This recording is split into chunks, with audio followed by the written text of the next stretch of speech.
kardeşin hep burada. İçeride. Düşmanlarımı ikiye ayırırım müdürüm. Başka şartlar altında karşılaşsam dost olacaklarım, ne olursa olsun düşman kalacaklar.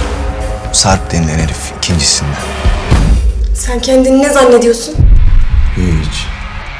Kaybedecek hiçbir şeyi olmayan koca bir genç.